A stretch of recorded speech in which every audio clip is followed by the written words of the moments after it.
Blue Collar Millionaires. It's Chris Garrison and Kevin Marion here, and we have got Kelli Garrett. Kelli Garrett is a superstar. If you don't know her, you need to know her. You need to look her up on social media. She is my business coach. She has been my mentor. I met her a few years ago, and our first conversation was about buying and selling businesses. And she referred a great book to me, and I'll let her tell that book later in her story. But she has quite a journey, and we've got her on here because I feel like there's some major gold nuggets that you guys are going to be able to pull from her experience. So Kelli, tell us about yourself. Give us that bird's eye view of where you're at now and where you started, and then we'll dive in deep on it. Kevin, Chris, thank y'all for having me. I've been an entrepreneur now over 2 decades. It's a journey, just like everybody is dealing with on this call right now. Chris and I was talking about something with his business this weekend. Super blessed to have all the phone ringing, and then you got to deal with employees maybe not wanting to show up for work, but it's what it is on weeks like this. This is when the cream of the crop rises. And again, I'm Kelli Garrett from Charleston, South Carolina. I try not to overcomplicate things because it is what it is. But we've had 2 decades of entrepreneurship. I've bought and sold and started about 8 businesses along the way. We now transition in more of a LP real estate journey. We started out operating it, self-managing everything else, and we kind of transitioned about 5 years ago to be that LP co-GP side, owning a little bit of equity on a lot of properties. So we're in about 3,000 units that way. But I own now a lending company, but before that kind of seems kind of white collar besides the blue collar millionaire here. But trust me when I tell you, I grew up on a small farm. I'm a blue collar person inside and out. It's just who I am. I've started 7 other businesses that we started has been more blue collar, more of a manufacturing company, convenience store businesses, had a little transportation company, and a very large landscaping company. So we bought them and then sold them. So as Chris mentioned, I coach a little bit as well. And Chris has been, I've been super excited and super proud of him seeing his journey along this way. And we talk a lot about a book called Built to Sell. And I've kind of transitioned, just used that book as a guide, as a template for me as I would buy a business. And then day one, walking into that business, knowing I was going to sell it at some point, whether it's 5 years, 2 years. Yeah. Probably the most I've ever held a company was probably 9 years. That was another lending company that I had early on. And so,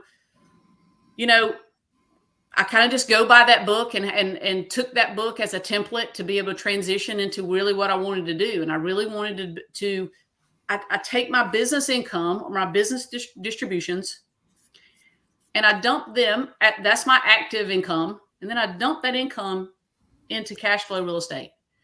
And we've been doing that a long time now, and it seems to work. I love the business piece of it because the solo entrepreneurship is super lonely. I was a college athlete, college basketball player. So I've been playing team sports my whole life. So that the team camaraderie, even though it's frustrating at times, because we're all on different levels and we got to get people to come into work and so forth, I still enjoy the camaraderie, the fist bumps, the high fives of the team. I enjoy the Christmas parties, all that comes around when you're a solo real estate entrepreneur. You're kind of like in your office without a team sometimes. So yeah, that passive approach of real estate sounds glamorous and some people can't wait to get there. But to me, it's very lonely. So I'll buy and sell a business and start a business in a heartbeat to ensure that we have because it's my journey, right? So I want to have that camaraderie with people, and because it feeds me. So, I've told everybody along the way that I play in this mid-major. I played basketball in a mid-major school, not small, not Big Ten, not SEC, mid-major, and I scored a lot of points in that mid-major school. That's kind of where I stay. I stay in my mid-major type of business as well. My goals are not to be a billionaire. It'll be my goals are to have a large enough team where we have a lot of fun doing it. We make a lot of money.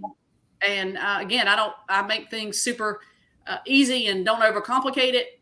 But I like to stay and shoot a lot and score a lot of points in that mid-major range in business as well. I love the basketball analogy, Kelly. It's so true. I never played at the level you did, but I was always interested. I looked you up when I met you about the basketball, but I always tell entrepreneurs I played basketball, it's like you basically got to go out there and drop a triple double every day, and you got to lock up the best scorer on the other team. That's right. That's how small business is. It's so true. It's so true. And then sometimes either it's you doing it, or if we want to work with the team approach, is that you recruit those other people that do things. Rebounder. Yep. Yeah, that they're just different than you. I don't need another high score. I don't need another score. I just need somebody to rebound, play defense. Give me the ball, I'll shoot it. Exactly. It's funny how much sports analogies match business. And so tell me about the whole team focus. Like, what do you look at when you're trying to build a team? And those, let's step it back for a second. How do you identify where your weaknesses are so that you're hiring your strengths in? I think you have to be mature enough, number one, to realize and to say to yourself, I'm not great at everything. Just not. I think at the beginning when we're all starting, we think we are, but we're not. And we'll stay small. The ones that cannot go and recruit talent that are different than you, those are the ones that just really don't get there. Get to the level that they really want to, is because they try and do everything themselves. Mm-hmm. So, I think I've just, again, matured a little bit, figured out that, hey, I'm not great at certain things. I thought I was, until you hire that talent, right? I have somebody that works directly underneath me. I call it a COO. I don't know if she's everything, she does everything, but we played ball together in college. She went away for 28 years, worked in corporate retail, and then recruited her super high level. I recruited up. That's one thing. Let me say that. Let's recruit up. You'll be surprised at those people that want to play on your team. So don't be afraid to recruit up. So she came by and, she just does everything on that HR side of things, HR relationships within my team. I thought I was pretty good at it, but she's phenomenal at it. I thought I was really good at training. She's phenomenal at it. I thought I was really good at the high fives and the stroking of things that you have to do as a leader. She's phenomenal at it. So she's made my team better. I don't need her to be a good accountant. I'm really good at numbers. I'm the vision person. I don't need her to be good at that. I need her to be good at all the other things that kind of, I don't want to hear about everything that's going on in the day to day, because I'm going to say it messes with my juju. I don't know how to explain it any more than that. But the day-to-day stuff that happens, Chris, we were talking about that earlier, the day-to-day stuff that happens, I just don't want to hear about it. Unless it's a fire. When like a legitimate fire. Right. I don't want to hear about so-and-so talking about so-and-so didn't come into work today. And I don't want to hear about that, because us at Leaders, I feel like we need to be thinking about, 2023, what's going to go on for our first quarter's revenue and those kind of things. And you can't do both, because it kind of messes up your juju, and it messes up your ability to really plan for the team. And they need us as leaders to be thinking about that, or the business will just always stay stale, in my opinion. Yeah, I agree 100%. Tell me about one of your acquisitions, just any of them, whatever one you think has the best lessons in it. What it looked like, whether it was a startup or purchase, what allowed you to pull that thing up to a point of being sellable, and maybe what that sell looked like on a, how many multiples from its net or gross revenue, however you want to calculate it. Yeah. Well, I was talking about the last one. The last one was sold in September of 2020. Before we started Rehab Wallet from the ground up, I just sold that off. And it's a manufacturing company. It's a candy manufacturing company in Somerville, South Carolina. Never been in the candy business before. Irrelevant. You know, to me, business is widgets. It doesn't matter if I'm selling a pen or candy. And so we sold wholesale to grocery stores. We sold 2 products, candy apples and cotton candy. And we sold a lot of it. A grocery store would come pick up 12 tractor trailer loads of cotton candy at any given time. And so you never understand it's crazy. But that's the level that we're doing it. So, but there's smaller price points going out the door. But when I bought it, it was in a little house. It went back up. Let's talk about how you find deals, right? I had bought apartment complexes, two small apartment complexes from a realtor. His name's Tom Barnes, older guy. He's that old soul, those old souls. He's passed now, but he gets to know you. He likes to, gets to know you. I was his customer. He knew I was kind of gritty. After college, after I got done playing ball, college, I was, where do I go? I'll go blue collar. So I started working at UPS. And it's all I knew was hard work, right? So I started loading trucks at 4 a.m. Then I ran up the corporate ladder. But he knew I was a old school UPS person. And so this business just needed some logistics. It was in a house. He could see it, but he needed to sell it to somebody that, even though he was a real estate broker, he also had this pocket listing of a business. And it was in a little house. And it just needed some logistics around it, because the lady and her husband had owned it for like 28 years. She was tired. She was tired and had grown it to revenue was about $600,000 when I bought it. Out of a house.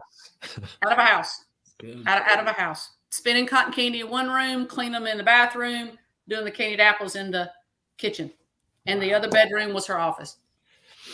That deterred me at the beginnings, but I said, hey, if when I signed because I didn't buy the house, I just bought the business. When I signed the lease, I said, I'll only be here for a year. I wouldn't sign an extended lease because I needed a building. I just had it in my head. I needed a dock first and foremost, because I knew if I'm going to build this thing and scale this thing, I need a dock. Mm-hmm. And so we end up tearing the building down and end up building a 10,000 square foot building in the same spot. And it's a long story. We did. It was very difficult to do that transition of still growing your business as a building's being built underneath you. Very, very difficult. Brought in portables. That was the hardest part of the whole thing, to be honest with you. Would you do that again? I would never do that again. I would never build. I would never build in the same location, tear it down and build it right there. No, sir. You got to go somewhere during that time. It's too aggravating. It's too frustrating. Takes it away from your game plan. So I would have said, we'll during the reno or the build, we'll go over here and lease for 6 months, because of course they tell you to be built in 6 months. Okay. It really was like 8 months. So that's almost a year, right? I'm going to go over here and rent a building for 8 months. So, but you have to be careful about where your employees live. Right? You can't go too far from where they're used to coming into work, because, it's a $12, $15, $16 an hour employee that work there. Yeah. But some of them ride their bikes in the morning. We start at 5 a.m. They ride their bike, grown adults. They just didn't have a car. You have to think about that. You can't get too far away, or you're going to lose your employees. So, good point. That's why I made a decision to stay right there and suck it up. And we did. But we built that building, had my conveyors. I had UPS in my brain, had my conveyors. Again, the logistics of it's incredible of kind of what you can do with a business instead of hand touching things. You're putting on the rollers and the conveyors take it away instead of you having to pivot and walk and all this mechanics.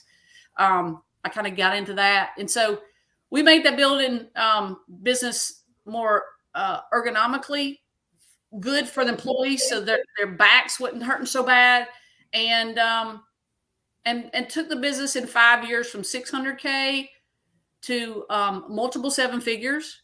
Wow! And I sold it for 5x my bottom line.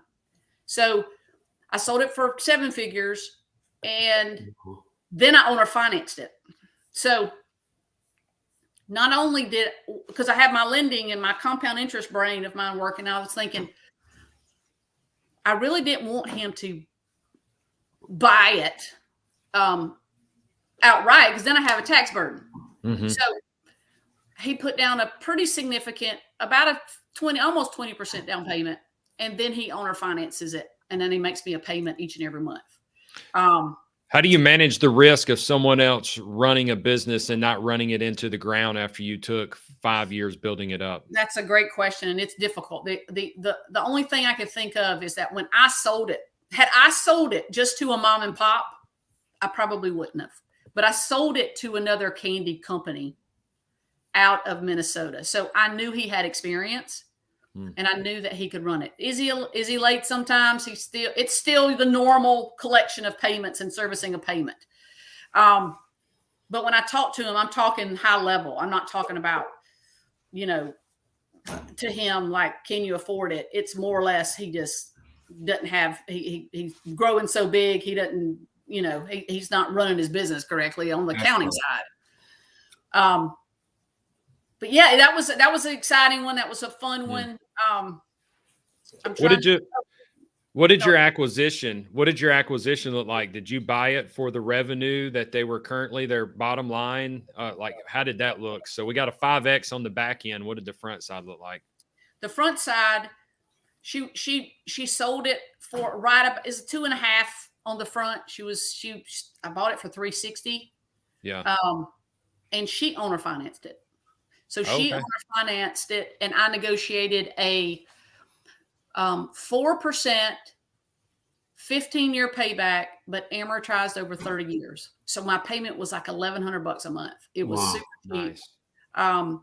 She was just ready, again, just like you might have a tired landlord. There are tired business owners, and she's in her early 70s. When I was there trying to understand the business. And I stayed in there for like 2 or 3 days. I'd come up there for like 4 hours before I really decided I wanted to buy it. And the phone was ringing. I was like, hey, we going to answer the phone? And she was like, we're too busy. I'm not going to answer the phone. She let it go to voicemail. Wow. And I said, I know our biggest customer that came in, it was about 25, almost 30% of the business was a call in. They called us. Because they found it somewhere else. But anyway, that was a good one. Kelli, how long was that? How long was that from when you bought it to sold it? About 5 years. COVID delayed it a little bit, or the touch of COVID delayed it a little bit. But yeah, September of 2020. What really pushed me to owner finance it was that the SBA wasn't lending at that time. I really wanted to seller finance it. He was like, I'm going to get an SBA loan, but SBA kind of closed up during that COVID time. Somebody asked, did you put any money down on your purchase of it? Mm-hmm. I put down 60. Okay. On my 360 and financed 300. Yeah. Wow. And I really thought, she's going to say no to that. She's going to say no to 4%, 30-year AM, 15-year balloon. But she didn't. And I was like, I was thinking I'm going to start low and go up on rate, right? And she said yes. Because she just wanted to get in retirement and collect that payment. So how did you find your new account so that you had tractor trailers coming in and picking up? Food Line. Food Line was my first big one. I freaking cold called them. I drove to Salisbury, North Carolina, sat in the front of the office, sat in the front. I probably sat there for 4 hours and never got the invitation to go back. Can you imagine all the people that I didn't know any better? That's just my personality, y'all. Yeah. And a lot of y'all on this call are like that. Yep. That's just my personality. And that was literally 7 years ago. So it's not like it was a long time ago. I do that to this day. So sat up there, never got a call back to go back to talk to a buyer. I was like, I left them my little, my samples and my little card. Nobody ever called me back. So I was thinking, And I kept calling them, never got a call back. So I didn't stop. I knew I wanted that growth. I knew I wanted the growth, and there was no way I could do these small $1.50 out the door type of merchandise or product without doing it in quantity. So I ended up figuring out how the brokers work. I thought, okay, there's brokers in real estate. There has to be a middleman to these large grocery stores. So I just started, Googling that, found a broker out of North Carolina, and said, anyway, that's just kind of how you find out things. You call, you figure out. There's food shows. Then I knew that I was getting these letters to come to a food show. The previous owner had been to one in 28 years. Wow. I went to one, every 6 months or every 3 months. I'd go to one all the time. And at these food shows, it's like a trade show. You're now I'm learning how all this thing works, right? But I personally learned that first and then turned it over to somebody else to run for me. Mm-hmm. Because it was so new, that's the way that I did it. A little, again, if we're wanting to run a $10, $15 million company, you might have to do a little bit differently, but that's how I was doing this size business. I love the fact that I have, it doesn't matter who you're talking to or what business type it is. If you don't get loud about who you are, what you want, and what you do, you're not going to get noticed. And that's exactly what you did. You got loud. You went to the office and sat and didn't get invited back. So then you said, well, screw it. I'm going to find another way because this is what I want. And you didn't give up. You just didn't quit. And so then you Googled it because you started utilizing your resources because you're a problem solver. And then you started getting out in front of these trade shows to make sure people knew you were present. And that's right the opposite of what that mom and pop did. They were comfortable. They didn't have vision for growth. So they didn't worry about being loud in the market. And to get noticed, you really do have to be loud. What is that saying? The squeaky wheel gets the grease. Mm-hmm. And I mean, I love the fact that that's what it took and that you shared that, because that really is what it takes for your growth to happen. It doesn't matter if I'm doing this, that, or when I started Rehab Wallet, right? Started Rehab Wallet 2.5 years ago. Rehab Wallet is a hard money lending company. So instead of selling cotton candy and candied apples, I'm selling dollar bills, really, in essence. Yeah. It doesn't matter. It doesn't matter. You got to get loud on the front end. You got to get very involved at the very beginning. You got to hire your team. You got to understand all the nuances of everything going in. You got to make sure the processes are in place.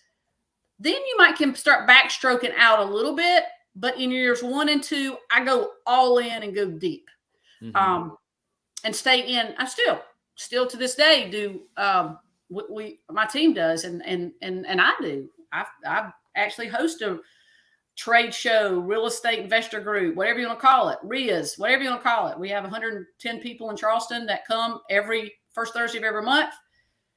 I host it, myself and 2 other guys, and I'm out networking. I'm out wearing my swag. I'm out wearing, Rehab Wallet. But it doesn't depend on me every day to scale it to the level that I want to scale this one at.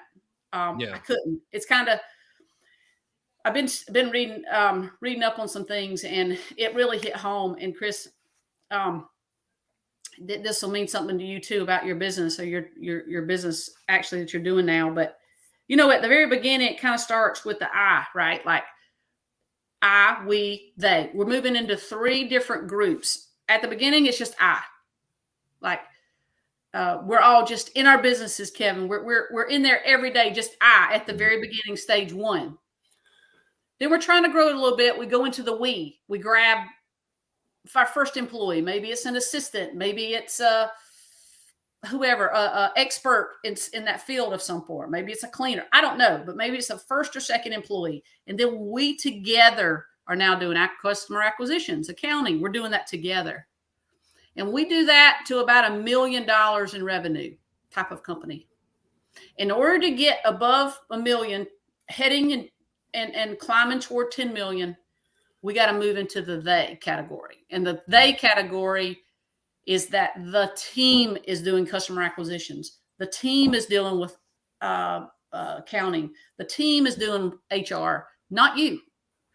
Because you have to be, when you're scaling this thing to a 10, 15, $20 million company, when you're scaling a business that you cannot be at every trade show, at every Monday morning meeting, at you can't.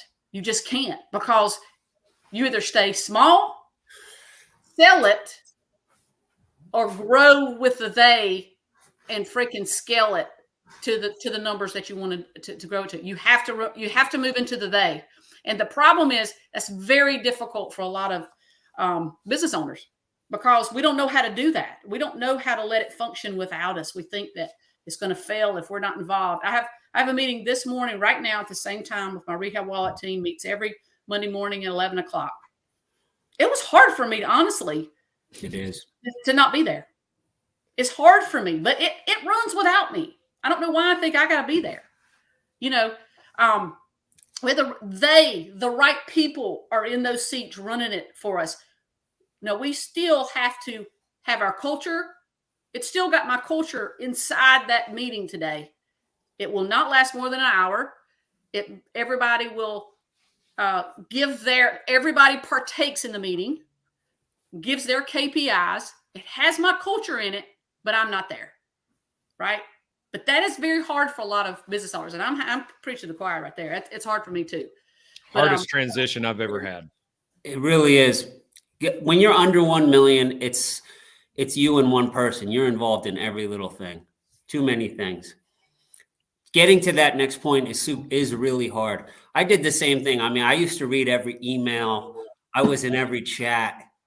I didn't want anybody messing up anything. And then you have to mentally let it go and trust good people. But yeah, you have to recruit up. You have to get good people, because they're going to be doing a lot of stuff. So true. And, and if you have to look over, I got the sun beaming. If you have to look over everything, you just don't have the right 8 out of 10s working for you, or 9 out of 10s. I always say, let's recruit 8 out. The 9 and the 10 out of 10s are probably working for Goldman, Blackstone, BlackRock, one of those big boys, right? But we can snag us an 8 out of 10 in multiple divisions of our company, so that it's handled correctly, and I don't have to feel like I have to be in charge of everything. Let's talk about that, because that's such a hot topic, is the hiring and just identifying good talent and securing that talent, keeping them around. What are some of the things that you've learned in your process of building your team and finding those really ambitious and talented people? Because I remember you was telling me a story on one of our coaching calls one time about how you and Sunshine sat across the table from someone, and she pushed across the table what that figure was that she needed. And you talked about how Sunshine's eyes got extremely large because it was a really big figure. Mm-hmm. And but you ended up pulling the trigger, and she's been a really good hire for you, at least last time we had the conversation. So what's some of those things you've learned? Because you've had a lot of businesses and hired a lot of people, and you've also done it on shoestring budgets up to where you've got bigger budgets. Mm-hmm. I think that on the $1 million or less type of company, you're hiring the frontline workers. And to me, if you're going to talk about that, if we're in the I and the we stages of things, then I feel like you need to have some type of like practice. I don't know how to explain this, but like a trial run for an employee. Let's just say they're spinning cotton candy. Let's just use this weird. They have to be able to be on their feet for 8 hours, possibly 10 hours, standing or pivoting. They have to have some type of hand-eye coordination to be able to do this, put it in a bag, seal it. So I would have a mock setup right here to see what they are. If they're 300 pounds, if maybe they can't do this. Okay. Yeah. if they're just flimsy and weird and whatever, maybe they're not. The smaller, wiry type of employee tend to work better in that environment. Just being honest. So maybe have a mock setup for whatever you're doing in this blue collar world. If it's a manufacturing type of repetitive action, maybe it's a trial run. Hey, let's just see what our first 6 weeks looks like together. Our 3 weeks looks like together. It won't be, if it doesn't work, it just doesn't work. On the training piece of it. So that's that stage. And I always had like an employee referral program. So usually if like Kevin, Chris, we all would hang with the same type of people, right? Like-minded people. We're all, we all like, our mind is very important. Our bodies are very important. Everything. So we're all, the cloth of the person is the same people that we all hang around with. So your referral would be very important to me. So I'm going to pay $50 to $100 sometimes for that lower tiered employee, maybe $150. I don't know, but they have to stay 90 days. Right. If they stay 90 days, you get a bonus. So that definitely has worked for now. We're hiring, $150,000 a year type of employee that works at Rehab Wallet at times. And I'm asking other people, do y'all have anybody else that might want to work in our environment, that might want to work with our culture? You seem to like it. You're excelling. You got anybody else you would refer? So the referral programs have worked for me. I love that. So go ahead, Kevin. Yeah, I think those are great. That what you were saying about making the mock kind of build up to see, that's really important. I did the same thing. It took me a long time to do it. I used to have guys and say, all right, start tomorrow at 8 a.m. At 8:22, I knew that this guy was never going to make it. Exactly. I used to pay guys to get lost, and that can make a awkward conversation, but I don't even want to train them at that point or have my guys train them. So I started doing Saturday mornings, like 10 a.m. at this one apartment complex. It was a great customer. We'd have like 6, 7 guys come there. And we would just say, go grab the ladder, set it up against the thing. I wouldn't even make them go on the roof. I can tell just how you go get the ladder off the van if you've ever done this before. There's guys dragging it around and they have no idea. I'd just give them a little money for coming or hey, we're not going to hire you or whatever. It saved me so much time. I remember when I started doing it, I could not believe I didn't do it before. I wasted so many times where 10 minutes in, I said, why did I bring this guy here? I don't know anything about him. Mm-hmm. We think we can change everybody and we can make because you know what? You're trainable, Kevin. Chris, you're trainable. I'm trainable. Mm-hmm. And somebody trained me at some point. So but not everybody's wired this way. And for y'all's callers and people that are, looking into y'all's podcast, you're not wired. People aren't wired the same way. So, I think it's great because you cannot continue to pull people because it's just tiring. And then I think that we got to hire people that's going to kind of do the job and that's capable of doing the job from the front end. And Kevin, that's a great idea. Again, you're a roofer. You're going to have to deal with ladders. You're going to deal with your body is very important in that job. That's a great idea, but I would see their attitude too. Hey, they just go grab the ladder and get going on it. And other guys would want to look at their phone and grab a smoke or something. No, there's so much.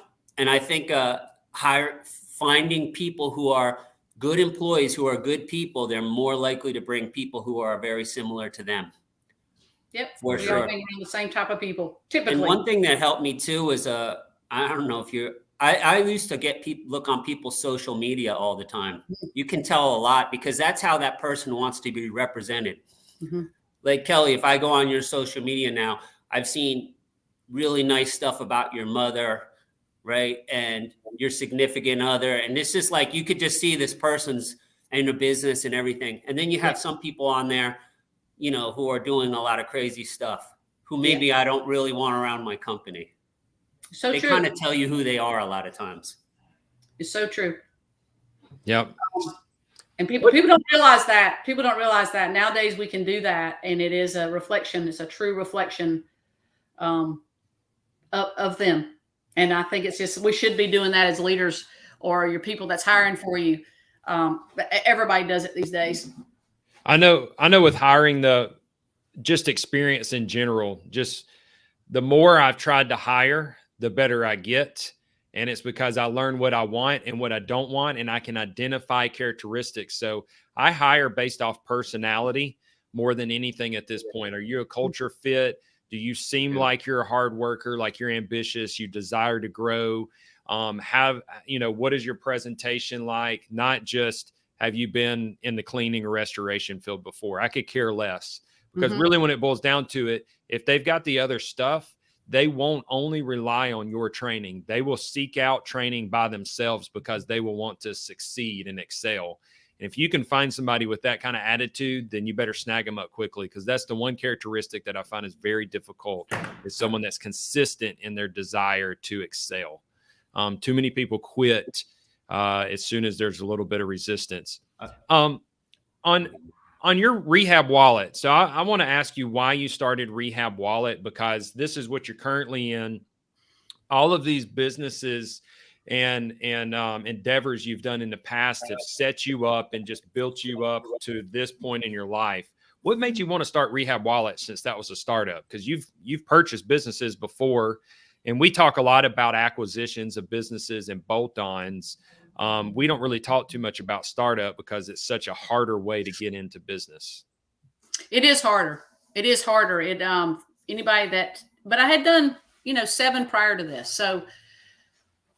So I knew that we would have to start up, because if you're doing a startup, you got to start up your own processes, procedures, safety manuals, everything, training programs, everything has to be done from the floor up. So I realized that, but I started Rehab Wallet because I leaned into it.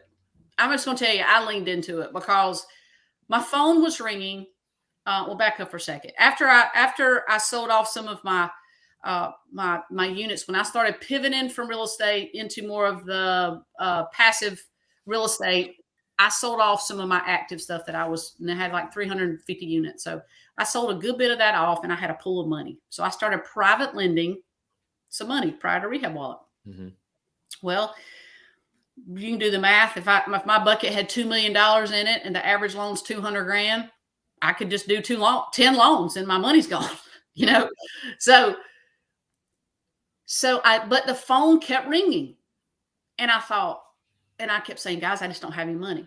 I don't have any money right now. All my money's on the street. All my money's on the street. So I knew, you kind of know when you got something is when your phone starts ringing or people starts talking to you about something.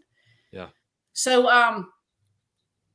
I again, another circles, another rooms that I had gotten into, I had met a guy that they raised money, and I had started investing in their multifamily syndications. They're called passiveinvesting.com. One of the partners lived in Charleston. I befriended him, and we started being friends. So Danny and I, not weirdly, y'all, but we walk every week. He carries one of his kids and George, their dog, and we go for a walk. We call it our dream walk. We live 15 minutes from each other. And we just, geek out like that, just like we all would if we all live close together, right? So walk, get some exercise, a beautiful city in Charleston, and we talk. And I said, Danny, my phone's ringing off the hook for some private lending. I said, y'all raise money every day for a syndication. Is there any way that y'all would be interested in? Again, I'm leveling up.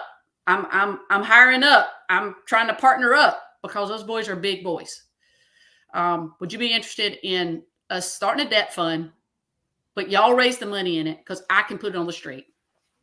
And I knew I had to be ready for those boys, because those boys, they have, over $1 billion in assets right now, over 6,000 units. I mean, they're big players. So I knew that I was going to have to kind of, get going and really put that much money on the street if they raised it. And so that's where it was. I told myself the next business that I start, I'm in my mid 50s now, right? I'm in a certain quarter of my life. I'm not going to open up another business, start another business, buy another business unless it changes my life. I just wouldn't. I was just going to stay with my passive real estate, try to enjoy myself. But if it's not going to change my life, I wasn't going to do it. So I had to know that the numbers were going to change my life. I knew what kind of money we would have to raise in order to make it happen. And the only way that we were going to get there was that if they could raise it. I think they questioned if I could put it on the street. And I was questioning in my heart, like, can they really raise that money? Because they're already raising all the money for their syndications. Mm-hmm. And so we kind of like started with one loan in June of 2020. And that was a $153,000 loan. And 2.5 years later, we've done $163 million in total revenue. They raise it and I put it on the street.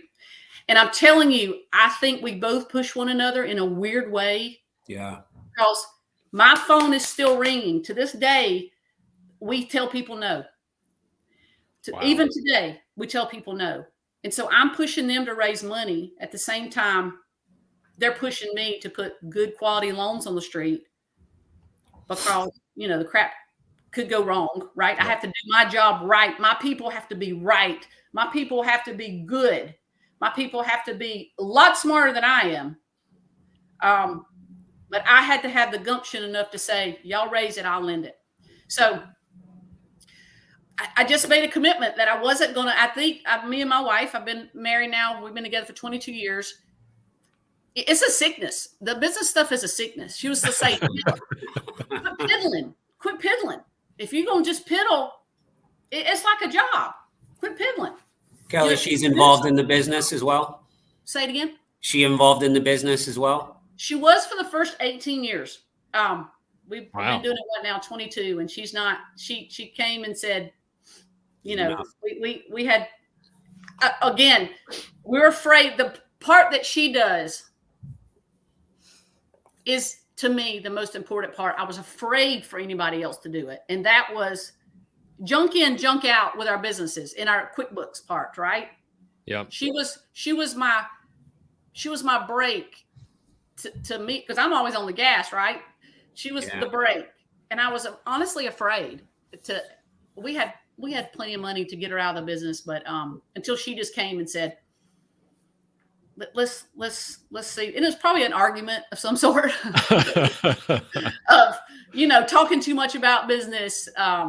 Just the same thing, Chris, I think me and you talked about before. Yeah. We want to go, and she wants to go out to eat and us not talk about it. So but you live it, you breathe it, you eat it. Christy's the same thing for me. She handles all of my finance stuff, junk in, junk out. And so she's, and it's just because I know it affects her directly because it affects me directly, our finances. So I know she's the best fit. And it's so funny to hear your journey on that. And I'm in the same place. And I mean, we just had a real conversation, and I had an even realer conversation in my head about it, of getting her out and replacing that, because it does, you end up being all business, and you need to have marriage and you need to have business. And we're like-minded, same train of thought, but I don't want us to talk business when we're in the bed. Agreed. It's a big transition because we trust them so much, and there's such a big key. A lot of people just see me, and I beg to differ. She's a key role to this, but still to this day, she still will. Like if we're signing a contract on a new business, if we're doing coaching and we have a joint venture agreement, it's important because we're worth some money now, right? So that these agreements, and she's great at that. So these agreements and these contracts and these joint venture agreements we might go into with people cover us. So she reads those, handles that side, audits our books. She still meets with our accountant and does that side, but she's not in the day-to-day, what class does 123 Main Street go into and dealing all with the day-to-day. But she was in it for 18 years, a big part of our success. And super supportive. My gosh. She lets me be who I want to be, because if I'm not happy, I can't, make make her happy, because I need it all. We're all wired so crazy. I mean, if I can't just go to the beach and sit around, that's not who I am. I need to stay action oriented, team based. She's kind of, she's quiet, is fine. She's singer songwriter, so she's real creative.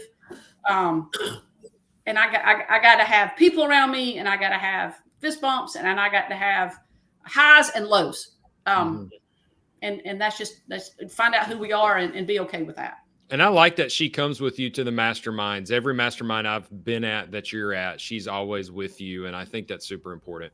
It is. And same thing with seeing Christy around you lately and hearing Christy, how she's changed since the first round table I sat with Christy at. Man, what a transition. Because we've made it part of our life. Y'all have probably too with y'all's family, right? It's really Kevin, important. I just don't know as much as I do. Kevin, Chris, do you have kids, Kev? I have one kid. Okay. And she comes, and I was at Mark Evans's Deal Maker event, and we had a half-hour conversation with all the guys about that, whose wives were there, whose kids, because it's really family oriented there. That's the biggest. I love that. Because I bring them and then the kids, and they're all playing. Like Kelly, I'm 50 years old, so I'm not, like Tim's thing was more of like sometimes a frat party thing. I was like, this isn't really. I like that family oriented mastermind. My kids know their kids. My girlfriend knows their wives and that kind of thing. I think that's great. Awesome. But Awesome. I wanted to ask you a question, because speaking of the thing, because I'm 50, and you said you didn't want to start another business unless it was like life changing or anything. I think the same thing all the time. I look at a business and I'm like, oh, I'm going to buy that, or I'm going to partner with this person. And then I ask myself, why? Why am I doing that? I don't want to start anything unless it's like basically life altering now, or it's just so easy and I'm excited about it. Like I was excited to do this Blue Collar Millionaire with Chris, and it has changed my life. It's like, I really like doing it, but starting a landscaping business and making 200 grand on the side or something, that doesn't sound interesting at all. It sounds like a hassle. I don't want to sound like an asshole, but like, that's what happens when you've been doing it so long. Well, you leveled up. I mean, 25 years ago, you wouldn't have said that, but at this point, you leveled up to a point. It has to be that way. So what has Rehab Wallet, how has that changed your life? Obviously, you're making lots of money doing it and everything, but you're also touching so many people's lives, right? The relationship you got with Chris and everything's from that. Well, yeah, 100%. I think we're helping people a lot. I think that it's helped me. It's helped me when I partnered with the right people, Kevin. That's what so if we're going to join forces, let's join forces with somebody that's, a lot smarter, different, brings, can rebound if I can shoot, just brings other things to the table that I can't bring. It also what I'm getting out of it is really just a whole other world of what somebody that might, a business. And again, let's just talk money for a minute. Again, I like this because this is just real talk. And is that somebody making $20 million a year versus somebody that might be making $500,000 a year? They do different things. Absolutely. I wanted to learn. Granted, I wanted to learn how to think differently, because I ran out of what to think about. I run out of things how to put on my dream board, because I had put a private plane. I can fly private now. If you want materialistic things, I have the Breitling watch. I have all the things. My family is great. I'm healthy. I run out of things to dream about. But those boys are showing me a different place to dream, how to go on vacation differently. Because if you don't even know, there is a complete other world out there. So what Rehab Wallet has done for me personally is just get me out of this small town farm community and open this small girl's mind up to how to do things differently, dream bigger, dream differently. Now, what Rehab Wallet has done for my team is to pay them wonderful salaries and wonderful bonuses. What Rehab Wallet has done for the borrowers has given them a very easy asset-based terms to come into Rehab Wallet and borrow money for. So I think it's a win-win situation. I was looking for somebody or some group that could open my mind up to a different world of how different people travel. Because I would travel the same way, go to the same type of, places that we go. Yeah. And if it costs $300 a night, I would be like, holy shit. And now I might stay somewhere that's $1,000 a night. And that $1,000 a night is a lot different than this $300 a night.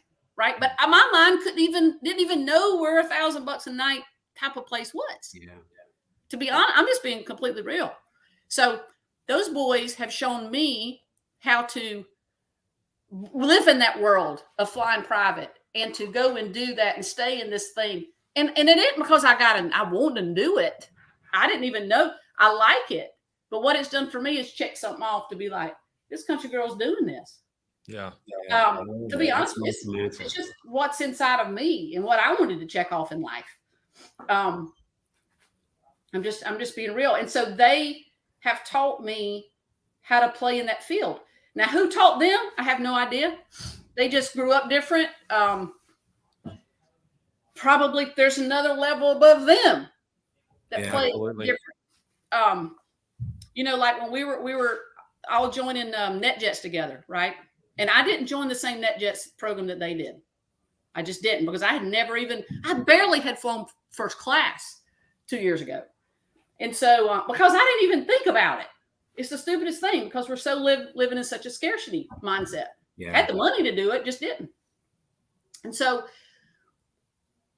I couldn't get my mind, wrap my brain around it, nor could I get Sunshine to wrap her brain around the fact that they were going to go to we're going to steal the NetJets. The 6-seater is perfectly fine. It's beautiful. Never done it before anyway. So why do we have to go to the bigger one? So they already jumped all the way up to the next one because you can stand up in the next one, like literally stand up there. I didn't care if you had to squat in and sit down. So you see where I'm going? But it's $200,000 a year or $250 now a year to be part of that, of the lower end spectrum, much less the next tier. So there's tons of tiers above us. And I just want to know what it's like. It doesn't mean I can do all that, nor do I want to do it. But I just want to know. I just want to know. I just want to see it and see if, try it one time. Hell, I'm 55. I think it's so important that you just went off on that because we feel so bad to think that we want to experience stuff like that. We feel like it's frivolous and it's because society likes to keep you down here and they want to make you feel bad for wanting that stuff because it helps them justify where they're at. But thank you for sharing that because that's, you got to get in rooms with big people playing big games. Otherwise, you don't even know it's available. And then there's a reason they stay in those big games that they're playing. It's because it's enjoyable. And why shouldn't you have the same enjoyment? Why shouldn't you want to achieve that level of playing as well? Because you don't get it being lazy. You get it by being disciplined and focusing on that journey. That's awesome. And you get it by buying that business with another 0 or 2 on the end. Because we work just as hard. They work hard, right? I work hard at Rehab Wallet. We work hard. That's according to hard how you want to define that. Right. It's no different. It's actually easier to play in a field of 8-9 digits instead of 7 digits. Yeah. I'm just telling you because you have enough revenue to bring in that those expenses and hire that team, that rock star team, those 7 to 8 people to help you because to fill in those gaps and rebound for you or those things you're not good at. It's so true. It's just like you say, it's easier to run a business that's grossing $3 million than it is 300,000. Amen. Yes, of course you'll make more money, but you'll have way more time. You can hire somebody for $100,000. Exactly. To do all the stuff you're doing. And we have 24 hours in a day, so why not? The thing is, we don't know what those are. Or those 8-digit, you go on BizBuy online and you look for these businesses and it says 8 figures and you think, and they want $3 million for it. and you think, well, you just bypass those. But why? Stay right there and analyze those. Figure out a partner to bring in. I brought in a partner. I own 25% of Rehab Wallet. I don't own 100% of Rehab Wallet. I own 25% of Rehab Wallet. Yeah. And never, ever, ever have generated a bottom line that we generate at Rehab Wallet at 25%. That's awesome. I love it. But again, we've all done these other ones. When is the time that we say, let's get in a business that's going to change our life, or don't do one? Just stay in real estate, flip or something. You know, that was great. That was a great way to end it today, Kelly. That spoke so much to me. I feel the same way. When you were talking about like when you have money and you still don't fly first class, it's just it's like a mental thing. I do it. Tell us about what you've got available, Kelly. I want to hear about your coaching and give us a pitch for Rehab Wallet. Yeah, of course. Yeah, we'll wrap this thing up real quick. I'm super easy to find. Facebook, Kelly with an I, Kelli Garrett. Rehab Wallet. You go to rehabwallet.com. There's a contact page there. You know, we're a hard money lending company for fix and flippers. We're asset based, so I don't pull credit and I don't verify assets. We're truly an asset based lender. Our coaching program is been kind of we started it about 4 years ago, just because probably just like you guys, we have people that call and say, hey, can I pick your brain? I just have so much time in my day. So we started, there's 3 of us that started a coaching program. I coach the elite guys and gals. It's been super fun. We keep it about 30 people, and that's clearvisioncoaching.com. Love to talk to anybody that's interested and ready to level up. That's what I do. Or if you're brand new, we have coaches for the brand new people that might not even know what, LTV is. So we definitely don't mix the two. We try not to mix the two because I don't want to alter the elite guys, and I don't want to overstimulate the new ones. And that's clearvisioncoaching.com. Put those links in the comments. Kelly, if you don't put those links in the comments when you get a chance. Yep. Well, I got a hard stop at 12, Absolutely. so I'm gonna hop off. Kelly, I love you, woman. I love you too, Chris. Kelly, thank you for coming on. Dropped a ton of gold. Me and Kevin were just you absorbing it all, and I know the viewers were. So thank you for the value you brought today. It was a great interview. You're welcome. Thanks, guys. so much. Appreciate everything y'all doing. See ya. All right, bye-bye.